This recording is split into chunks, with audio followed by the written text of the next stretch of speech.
வணக்கம். உங்களுக்காக செல்வராஜ். இந்த பதிவு பார்த்தீங்கன்னா, ஒரு பயிற்சி நோக்கத்துக்காக மட்டும் தான் கொடுக்கப்படுது. இதை நீங்கள் ஒரு ரெக்கமெண்டாவோ, இன்வெஸ்ட்மெண்ட்டுக்கோ பயன்படுத்தாதீங்க. பயிற்சிக்கு மட்டும் பயன்படுத்துங்க. வாங்க சேனலுக்குள்ள போகலாம். இது நம்மளுடைய யூடியூப் சேனலுங்க. புதுசா இருக்கிறவங்க இந்த யூடியூப் சேனல் லிங்க்கை கிளிக் பண்ணிக்கங்க. சாரி, டெலிகிராம் லிங்க் கிளிக் பண்ணிக்கங்க. இதில் பார்த்தீங்கன்னா, டெலிகிராமில் டெய்லி நிஃப்டி லைவ் அப்டேட்ஸ் கொடுத்துட்ருக்கேன். இது உங்களுக்கு யூஸ்ஃபுல்லாக இருக்குது ட்ரேடிங்க்கு. பார்த்துட்டு யூஸ் பண்ணிக்கங்க. இது பார்த்தீங்கன்னா, புதுசாகிறவங்க பார்த்தீங்கன்னா, இந்த பிகினர்ஸ் ஃபார் பிகினர்ஸுங்கிறது இருக்குது பார்த்தீங்களா? இதில் இருக்கக்கூடிய வீடியோ ஒரு 13 வீடியோ இருக்குது. இந்த வீடியோவெல்லாம் ஒவ்வொன்றா பாருங்கள். பார்த்தீங்கன்னாவே உங்களுக்கு நம்மளுடைய சேனலோட கோர் கான்செப்ட் உங்களுக்கு தெரியும்.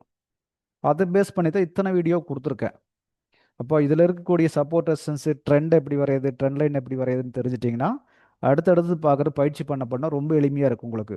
ஸ்கிப் பண்ணாமல் பாருங்கள். சப்ஸ்கிரைப் பண்ணாமல் தான் சப்ஸ்கிரைப் பண்ணிக்கங்க, லைக் பண்ணுங்கள், கமெண்ட் பண்ணுங்கள். வாங்க சேனலுக்குள்ளே போகலாம். இன்னைக்கு ஸ்டாக்ஸ் ரிலையன்ஸ் என்னென்ன பண்ணியிருக்கு அப்படின்னு பார்ப்போம். ஆல்ரெடி ரிலையன்ஸில் தான் இருக்கோம். ரைட்டு, ரிலையன்ஸில் தான் இருக்கோம். இன்னைக்கு ஆல்ரெடி நேற்று இங்கே க்ளோஸ் ஆயிருந்தான். அதாவது ஒரு சப்போர்ட் பிளாஸாக வச்சுட்டு இதுக்கு மேலே க்ளோஸ் ஆயிருந்தான்னு சொல்லியிருந்தோம். நேற்று ஏற்கனவே இங்கே சப்போர்ட் எடுத்துகிட்டு போயிருக்கான்னு பேசியிருந்தோம். ஆல்ரெடி இங்கே சப்போர்ட் வரைஞ்சிருந்தோம்.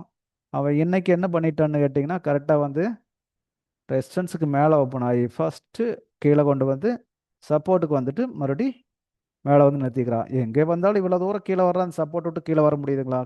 வந்தாலும் அப்படியே அதுக்குள்ளே தான் க்ளோஸ் ஆகுறான். சப்போர்ட் சப்போர்ட் சப்போர்ட், அவ்வளோது ரெசிஸ்டன்ஸ். இது 5 மினிட்ஸில் நம்மளுக்கு எப்படி ஆப்பர்ச்சுனிட்டி கொடுத்துருக்கு, ட்ரேடிங்க்கு என்ன ஆப்பர்ச்சுனிட்டி கொடுத்துருக்கு அப்படிங்கிறது பார்ப்போம். இன்னைக்கு 13 தேதி. ரைட்டு, 13 பார்த்தீங்கன்னா ஃபஸ்ட்டு கேண்டில் ஓப்பன் ஆனது மேலே ஓப்பன் ஆகி 5 மினிட்ஸுக்குள்ளேயே ரெசிஸ்டன்ஸுக்குள்ளே வந்துட்டான், ஏரியாக்குள்ளே வந்துட்டான். அதாவது இதெல்லாம் ஜோன் இல்லையா? இந்த ஜோன் நம்ம பார்த்துருந்தோம். அந்த ஜோனுக்குள்ளே வந்துட்டான். வந்தவன் அப்படியே கண்டினியூ கீழே இதாக ஏற்கனவே இது ஒரு சப்போர்ட்டுக்கு நேற்று வந்துட்டு போச்சு. இன்னைக்கு அதே மாதிரி மேலே போய் போய் போய் போய் போய் சப்போர்ட்டுக்குள்ளேயே முடிச்சிருக்கான். கொஞ்சம் மேலே முடிச்சிருக்கான். இங்கே பாருங்கள், இங்கே எங்கேயாவது ஹையை கட் பண்ண முடிச்சிருக்கானு? இந்த ஹையை, அடுத்தது ஹையை, அப்படியே லோவை மட்டுமே கட் பண்ணிட்டு வந்திருக்கா. ஹையை கட் பண்ணவே இல்லை. அப்போ ட்ரெண்டு என்ன ட்ரெண்டு? நேற்று பை ட்ரெண்டுக்கு மாறிடுச்சுன்னு பேசினோம். பட் ஆனால் என்ன பண்ணியிருக்கான், இன்னைக்கு அந்த லோவுக்கே வந்துட்டான். அந்த லோவையும் கூட உடைச்சிட்டு கீழே முடிச்சிருக்கான். பாருங்க, இப்படிதான் ஒவ்வொரு லோவை உடைச்சிட்டு தான் கீழே வந்திருக்கான் மார்க்கெட். அப்போ அகெயின் செல் ட்ரெண்ட் அப்படியே கண்டினியூ ஆகுது. 5 மினிட்ஸ் பொறுத்தளவுக்கு செல் ட்ரெண்ட் அப்படியே கண்டினியூ ஆகுது. அப்போ இன்னைக்கு ஆப்பர்ச்சுனிட்டி கொடுத்துருக்கானா? கொடுத்துருக்கான்.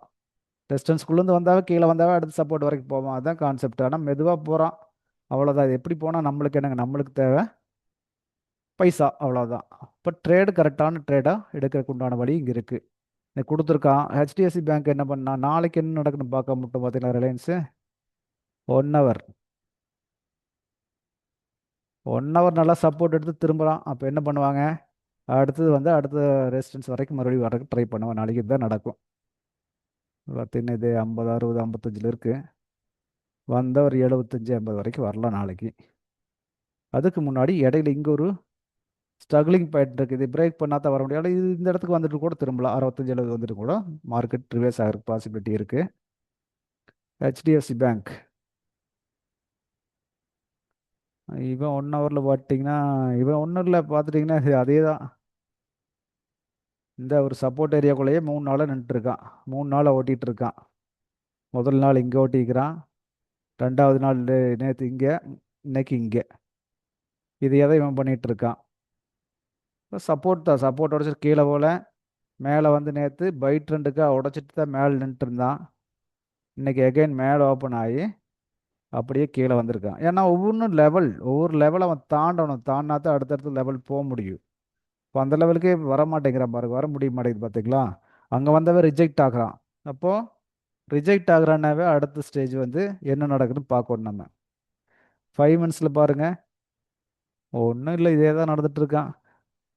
இதோ இந்த ஐக்கு மேலே ஓப்பன் ஆனால் மார்க்கெட்டு ஓப்பன் ஆன கீழே கொஞ்சம் கொஞ்சம் ஐ உடச்சிட்டு கீழே இது இந்த ரேஞ்சை பிக் பண்ணிகிட்டு இருக்கிறான். வேறு என்ன பண்ணிக்கிறான்? அவ்வளோதான். இது லோ, இந்த ரேஞ்சோட லோ. அதாவது இது ஒரு ரேஞ்சு, இந்த ரேஞ்சுக்கு லோ இவன். இப்போ என்ன பண்ணுறான், இடையில இருக்கிற ரேஞ்சை பிக் பண்ணிட்டு இருக்கான். இன்னும் கீழே வரல. இது பை ட்ரெண்டுக்கு மாறிச்சுன்னா பை ட்ரெண்ட் தான் நின்றுட்டு இருக்கான் 5 மினிட்ஸில். அப்போ அடுத்த சான்ஸ் என்னன்னு பார்ப்போம் நாளைக்கு. மறுபடியும் நாளைக்கு மேலே போகிறக்கா பாசிபிலிட்டி இருக்கா இல்லையாங்கிறது டோட்டலாக ஆல் ஓவர் மார்க்கெட்டை பேஸ் பண்ணி தான் நம்ம முடிவு பண்ண முடியும். இப்போ ஓவராலாக பார்த்தீங்கன்னா அவன் வந்து ஒரு பை ட்ரெண்டுக்குள்ளே தான் நின்றுட்டுருக்கான், ஒரு சப்போர்ட் நின்றுட்டுருக்கான், அவ்வளோதான். இந்த சப்போர்ட்டை 3 நாள் இந்த சப்போர்ட்டை பிடிச்சிட்டு அதாவது இங்கிருந்து டக்கு டக்குன்னு இறங்கி வந்தவன் இங்கே ஸ்ட்ரகிள் ஆகுறான் தெரியுதுங்களா, இங்கே ஸ்ட்ரகிள் ஆகிட்டான். அப்போ இந்த இடத்துல இருந்து இதுக்கு மேலே அவனால் கீழே இறங்க முடியலைங்கிறது இண்டிகேட் பண்ணுறான். இன்னொன்று கவனிச்சு பாருங்க, இங்கே வந்த வேகத்துக்கு அங்கே அப்படியே பிரேக் அடிச்சுட்டு நிற்கிறான் பாருங்க, ஒரு நல்ல புல் கேண்டில் கொடுத்துட்டு நின்றுட்டுருக்கான். புரிஞ்சுங்களா? இது வந்து இங்கேருந்து மேலே போகிறதுக்கு பாசிபிலிட்டி அதிகம். இது நாளைக்கு பார்ப்போம் என்ன நடக்குது. மார்க்கெட் ஓப்பன் ஆகும்போது அப்புறம் முடிவு பண்ணிக்கலாம். இந்த பதிவு இது வரைக்கும் பொறுமையாக பார்த்ததுக்கு ரொம்ப நன்றிங்க. அடுத்த ஒரு வீடியோவில்